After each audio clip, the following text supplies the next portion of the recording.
गे हमरा सोना का मिलता नहीं लाभर दिबिया बर के गोरी खोज ले कपड़ा लत्ता सब धोई देबौ रतिया में गई से सजेबौ हमरा जवानी के जियरा जुरा गे जियरा जुरा कहबे त गोरबो दबाई देबौ कहबे त खाना बनाई देबौ गे कहबे त गोरबो दबाई देबौ कहबे त खाना बनाई देबौ।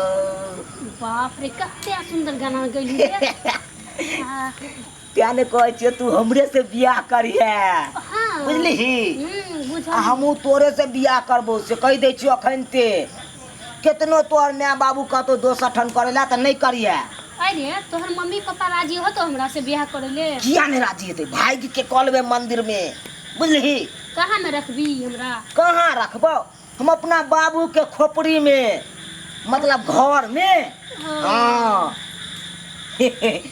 हम तोरा पसंद छियौ ना बहुत पसंद छी तू हो लेकिन हमरा बड़ पसंद छै हाँ। जे बात हाँ बड़ पसंद तहन न तोरा हम रुपया बाबू के जेबी में साइन आनि के दै छियौ तब तो बहुते हमरा माने छी। हाँ तो तू हमरा कहाँ कहियो कुछ खिएला चॉकलेटो ने एकोटा देली कथी लगी तो एको दिन आनली 1 रुपया वाला चॉकलेट कहियो खिएलही देखी लवर के चॉकलेट से प्यार नहीं करल जाय छै दिल से प्यार करल जाय छै लवर के बता छै मीठ समझली? खिएबी तहन ना प्यार बढ़ल रहतौ। जहिया तो हमरा घर पर अबी ने तोरा जाने छी हाँ, कही। मुर्गा खिलेबो ये मुर्गा और की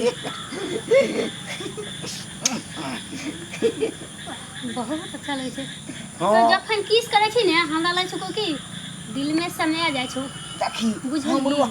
हमरो दिल में तू समा जाइ छी पता है तू नहीं तोरा चलते हम खेबो नहीं करे छी घर पर ट्यूशन आबै छलिए तखन एके गो रोटी के लिए एगो रोटी छोड़े देलिए आ तोरे मिले खातिर हम धाय के खलिया भागलिए कहलिए मैं जाइ छै ट्यूशन जाने छी हमहू घर से खा के नहीं आयल छी तोरा खातिर सोचलिए हमर लवर भूखले होते त हमे केना खा लिए। सही बात